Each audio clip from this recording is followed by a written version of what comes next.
Welcome back to our class. Today we will read class 10 third poem A Tiger in the Zoo. It is composed by Leslie Norris. He is poet and story writer. This poem is one of them. This poem contrasts a tiger in the zoo with the tiger in its natural habitat.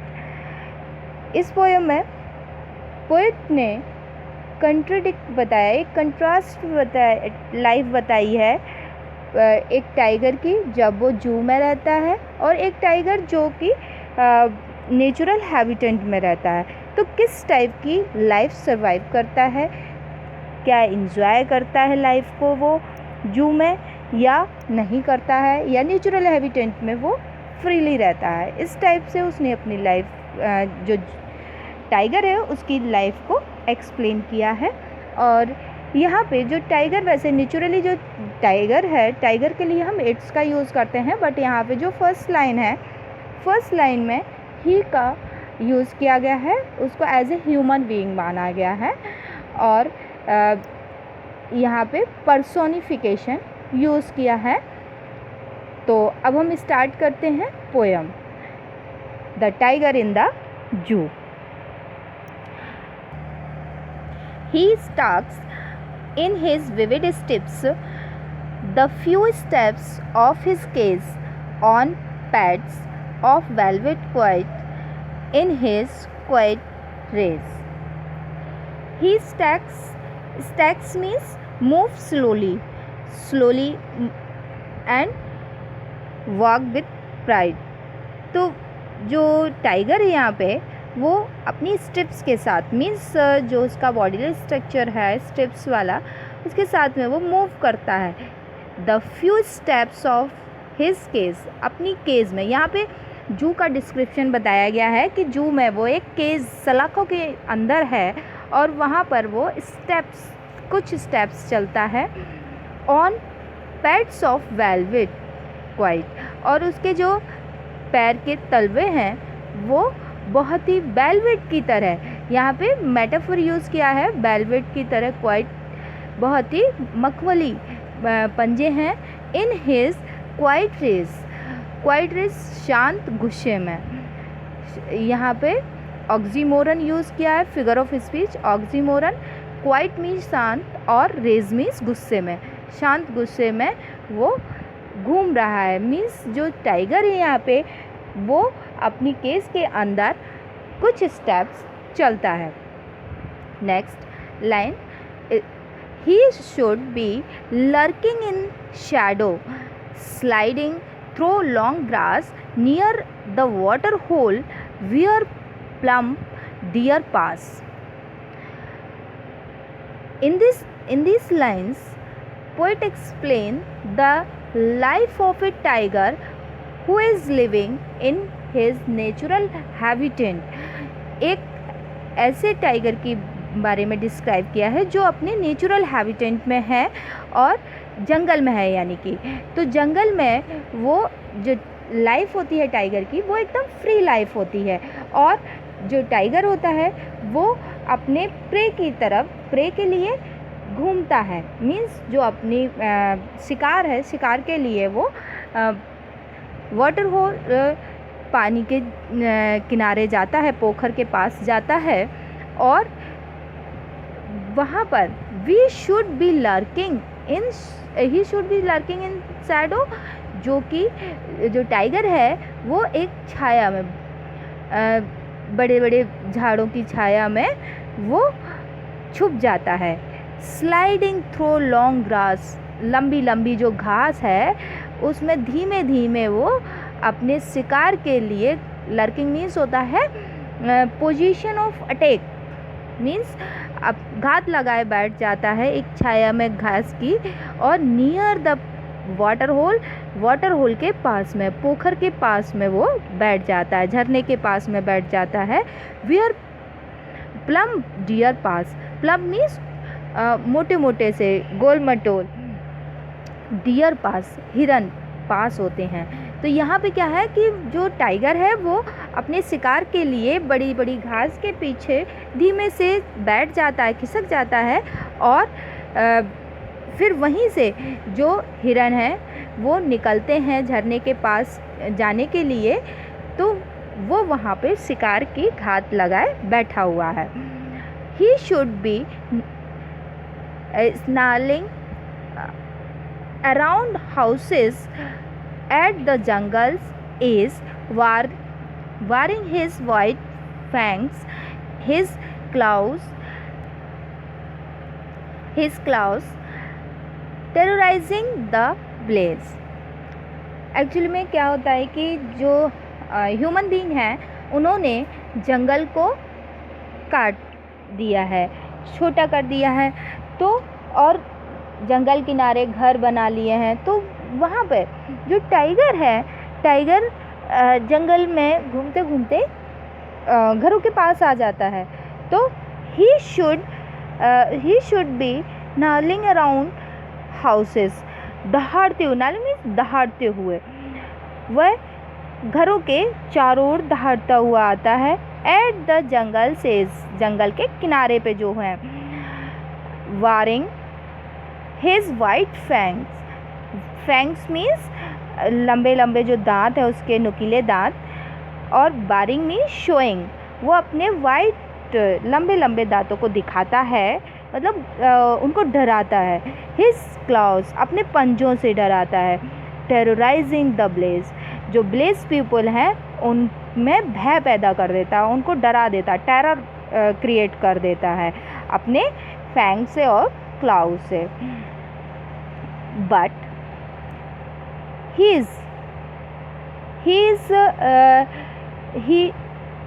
looked in a concrete cell, his strength behind was stacking the length of his case, लेकिन his log, लेकिन वो अब सलाखों के अंदर है, lock के अंदर है।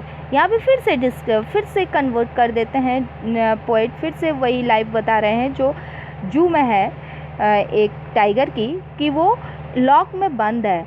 इन ए कंक्रीट सेल, एक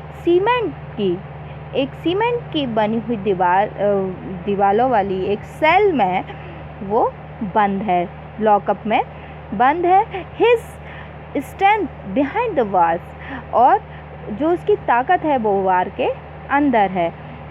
stacking in the length of his case, और वो केस के अंदर ही घूम रहा है।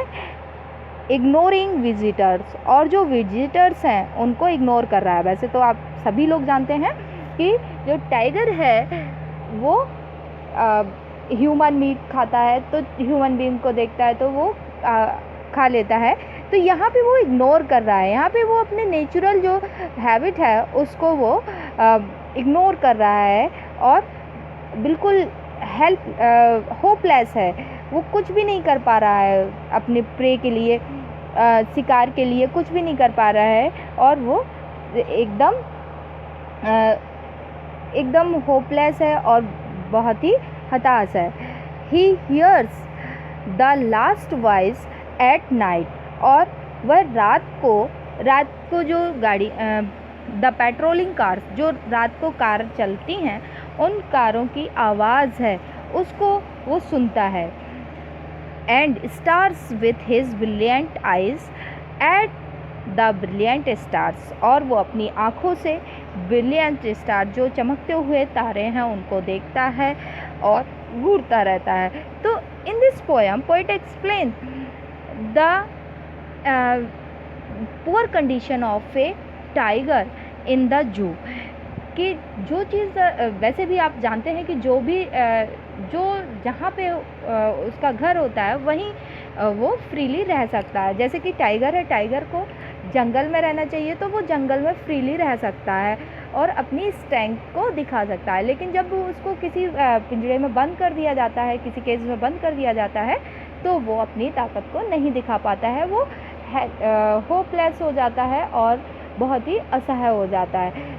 तो यही कंडीशन बताई गई है कि कोई भी ह्यूमन बीइंग हो, in short we can say कि जो कोई भी व्यक्ति हो, जब उसकी ताकत को किसी बाउंडेशन में बांध दिया जाता है तो वो उतना डेवलप नहीं कर पाता है, और जब उसको फ्रीली छोड़ दिया जाता है उसको काम करने के लिए, तो वो बहुत अच्छा परफॉर्म करता है और अपनी लाइफ में बहुत अच्छा गेन भी करता है, बहुत सारी चीज़ें गेन करता है। तो यही ये शो कराया जा रहा है यहाँ पे कि जो लाइफ है, लाइफ को फ्रीली जीना चाहिए। अगर हम अपनी लाइफ को किसी बाउंडेशन में बांध देते हैं तो हम अच्छा लाइफ में नहीं कर पाते हैं। I hope you have understood, and so this is all about this poem. Until next video, keep practicing, and one thing is remain here, figure of speech which I have said before. Figure of speech, यहाँ पे figure of speech है personification है, क्योंकि यहाँ पे जो animal है, animal के लिए इट का यूज़ किया जाता था, लेकिन यहाँ पे ही का यूज़ किया गया है। And second thing, metaphor use हुआ है velvet quiet. Metaphor is a figure of speech in which two object are compared. यहाँ पे जो टाइगर के पैट्स हैं उनको वेलवेट से कंपेयर किया गया है। नेक्स्ट चीज़ है क्वाइट रेज ऑक्सीमोरन बताया गया है, क्योंकि क्वाइट मीन्स होता है शांत, और रेज मीन्स गुस्सा। Means oxymoron is a figure of speech in which two opposite idea are put together. दो अपोजिट आइडियाज़ को एक साथ रखा जाता है, इसलिए यहाँ पे ऑक्सीमोरन फिगर ऑफ स्पीच है।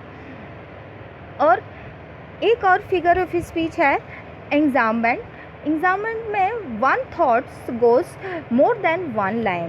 तो यहाँ पे जो थॉट्स हैं वो पूरा पैराग्राफ में एक से ज़्यादा लाइन में हैं, तो 2-3 लाइन में है, इसलिए यहाँ पे एक ये फिगर ऑफ स्पीच एग्जाममेंट भी है। और जो राइम है इसकी वो ABCB है, क्योंकि यहाँ पे देखो stripe, cage, quiet, stripes, quiet, cage, rage, तो हमने स्टाइप को A दिया है और क्वाइट को भी हम A देंगे, और ये B और C। तो यहाँ पे जो फिगर ऑफ स्पीच है ABCB, क्योंकि यहाँ पे हमने इसको, ये जो A है स्टाइप्स है, स्टाइप्स को हमने A दिया, यहाँ इसको हमने A दिया है, और इसको हमने केस डिफरेंट है इसलिए हम इसको B देंगे, और जो स्टाइप है ऐसा कुछ दिख नहीं रहा है इसलिए हमने इसको फिर से A को रिपीट नहीं किया है। और केस और रेज सेम है, केस और ये है A, एक मिनट, ये है A, और